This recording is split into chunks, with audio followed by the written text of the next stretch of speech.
on this day of prayer, where we try to understand God's plan in our pain.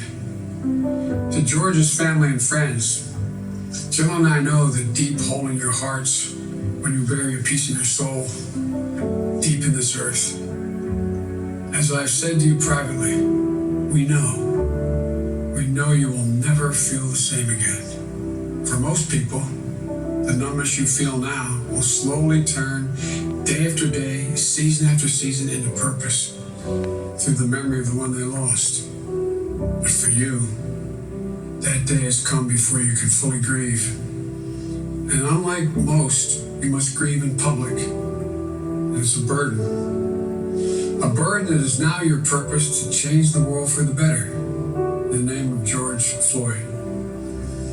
Like so many others, I've watched with awe as you summon the absolute courage to channel God's grace and show the good man George was. To stir justice too long dormant, to move millions to act peacefully and purposefully. But among all the people around the world who feel connected to this tragedy are the ones who lost something that can never ever be replaced. To George's children and grandchild, I know you miss your dad and your granddad. Oh, Gianna, as I said to you when I saw you yesterday, you're so brave. Daddy's looking down, he's so proud of you. I know you miss that bear hug that only he could give. The pure joy riding on his shoulders so you could touch the sky. The countless hours he spent playing any game you wanted because your smile, your laugh, your love is the only thing that mattered at the moment. I know you have a lot of questions, honey. No child should have to ask questions that too many black children have had to ask for generations. Why? Why's Daddy gone? And looking through your eyes, we should also be asking ourselves why the answer is so often too cruel and painful. Why in this nation do too many black Americans wake up knowing that they could lose their life in the course of just living their life? Why does justice not roll like a river, nor righteousness like a mighty stream? Why? Well, ladies and gentlemen, we can't turn away. We must not turn away. We cannot leave this moment thinking we can once again turn away from racism that stings at our very soul, from systemic abuse that still plagues American life. As Thurgood Marshall once implored, quote, America must dissent from indifference. It must dissent from fear, the hatred, and the mistrust. We must dissent because America can do better, because America has no choice but to do better.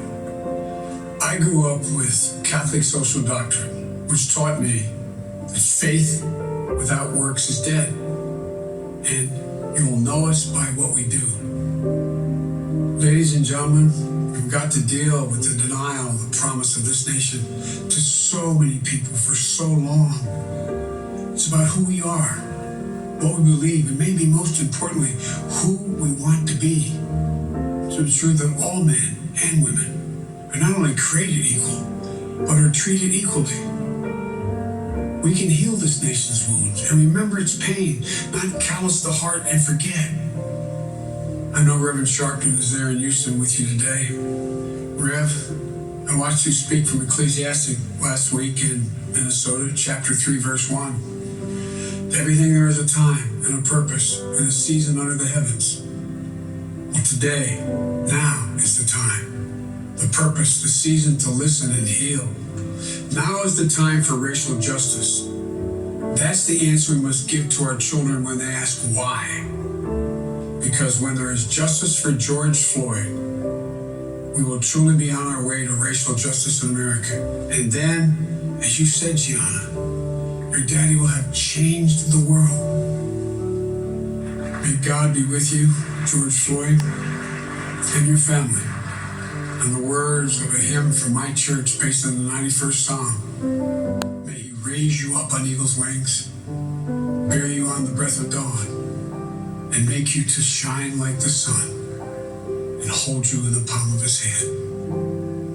God bless you all.